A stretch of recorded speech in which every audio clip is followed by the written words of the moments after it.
नमस्कार। नागपंचमी का त्यौहार हर साल मनाया जाता है। तो क्या नागों का एक ही दिन होता है? आखिर नागपंचमी के त्यौहार की शुरुआत कैसे हुई? नागों से कौन सी कथा ऐसी जुड़ी हुई है? नाग को दूध पिलाने की परंपरा कहाँ से शुरू हुई? क्या वो परंपरा सही है या गलत है? क्या सांप दूध को पी सकते हैं, पचा सकते हैं? क्या उनके लिए अच्छा है, बुरा है? इन तमाम प्रश्नों के उत्तर आज इस वीडियो में हम लोग जानेंगे।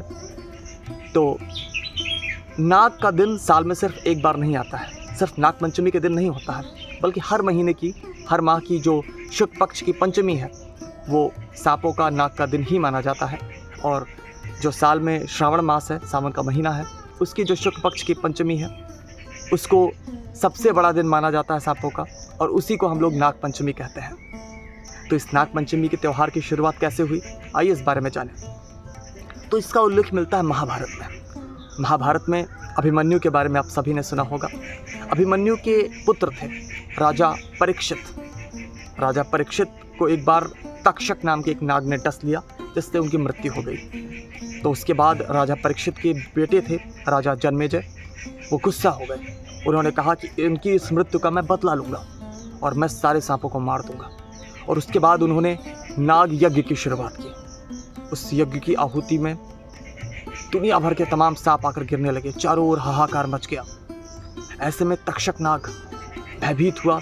उसने बहुत सारे लोगों से मदद मांगी अपनी जान बचाने की। फिर अगस्त्य मुनि उस यज्ञशाला में पहुंचे और उन्होंने राजा जन्मेजय को समझाया कि गलती से तक्षक नाग ने आपके पिताजी को डसा, कोई जानबूझकर कोई बदला लेने के लिए नहीं किया, इसलिए इस तरह सांपों को मारना वो बंद कर दें। सांप प्रकृति के लिए बड़े ज़रूरी हैं, ईश्वर ने उन्हें ऐसा बनाया है। तो फिर उनकी बात राजा जन्मेजय को समझ में आई और उन्होंने नाग यज्ञ को बंद कराया। तब तक तक्षक नाग काफ़ी झुलस चुका था, उसका शरीर तप रहा था।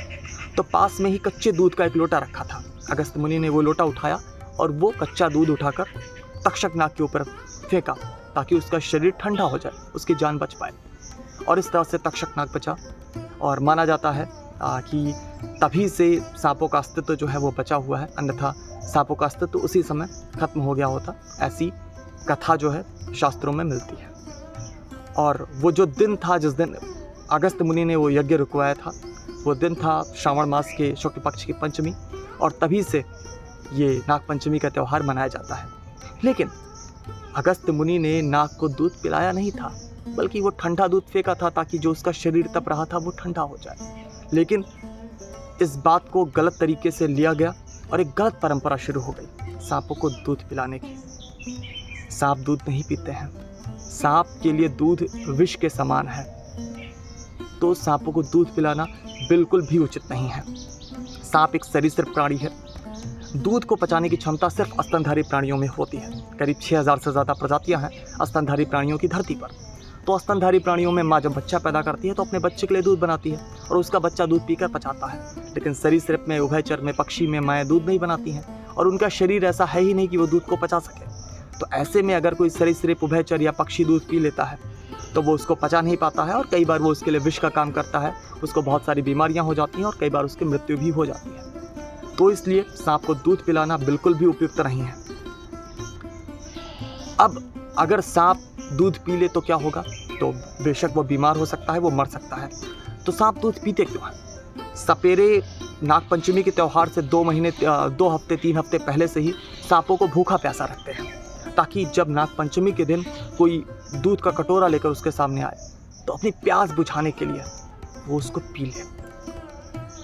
तो अगर हमारे सामने हम देखते हैं कि सांप दूध पी रहा है, तो यूं ही नहीं पी रहा है, वो बेचारा कई हफ्ते से भूखा रखा गया है, प्यासा रखा गया है, और फिर वो उसको पानी की तरह अपनी प्यास बुझाने के लिए पी लेता है। लेकिन बाद में उसको बीमारी होती है, वो मारा जाता है।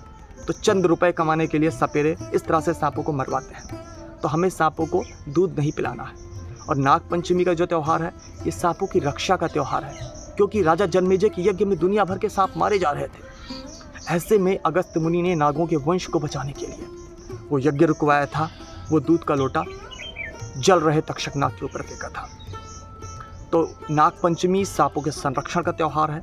इस दिन हमें ये शपथ लेना चाहिए कि हम सांपों को मारेंगे नहीं, हम सांपों की रक्षा करेंगे, हम उनके हैबिटेट को, उनके घर को नष्ट नहीं करेंगे। और दुनिया के सारे सांप विषधर भी नहीं हैं, सारे सांप हमारे लिए नुकसानदायक हैं भी नहीं। महज 10% से कम प्रजातियां ही ऐसी हैं जो विषधर हैं, जो हमारी जान ले सकती हैं। भारत में भी प्रमुख रूप से 4 ऐसे सांप हैं जो अधिकांश जो सर्पदंश की मृत्यु है उसके कारण होते हैं: नाग, करैत, रशल्स वाइपर और सॉ स्केल्ड वाइपर। अगर हम बात करें हमारे पूर्वी उत्तर प्रदेश की, हमारे तराई क्षेत्र की, तो सिर्फ 3 ऐसे सांप हैं जो प्रमुख रूप से विषधर हैं, जो लोगों की जान ले सकते हैं। नाग है, करैत है और रशल्स वाइपर है। और वो यूं ही जान नहीं लेते हैं, उनका काम हमें काटना नहीं है, हमें डसना नहीं है, बल्कि वो तो उनकी आत्मरक्षा के लिए एक हथियार उनको प्रकृति ने, ईश्वर ने दिया हुआ है कि कभी उनको अपनी जान का खतरा महसूस हो तो ऐसा करके वो अपनी जान बचा सकें। उनका भी अपना जीवन है, वो भी हमारी तरह अपना जीवन जीते हैं, खाते हैं, पीते हैं, घूमते हैं। तो हम उनको नुकसान न पहुँचाएं तो हमारे वो बिल्कुल भी हमें डसेंगे नहीं, हमको नुकसान नहीं पहुँचाएंगे। हमारा व्यवहार ऐसा हो कि उनको हमसे डर ही ना लगे, तो फिर उन्हें हमको इस तरह से डसने की कोई आवश्यकता ही नहीं होगी। तो आइए इस नागपंचमी के दिन हम लोग ये शपथ लें कि हम लोग किसी तरह के सांपों को नहीं मारेंगे, बल्कि उनकी रक्षा करेंगे। अगर इस बारे में आपका कोई प्रश्न है तो कृपया कमेंट में अवश्य पूछें। अगर इस बारे में आप कोई और बात बताना चाहते हैं तो वो भी कमेंट में अवश्य बताएं। और नेचर क्लब फाउंडेशन के इस चैनल के साथ जुड़े रहें। और धन्यवाद तो मैं दूंगा नहीं, क्योंकि धन्यवाद भी इन जानकारियों के बदले कमेंट में आपको देना है।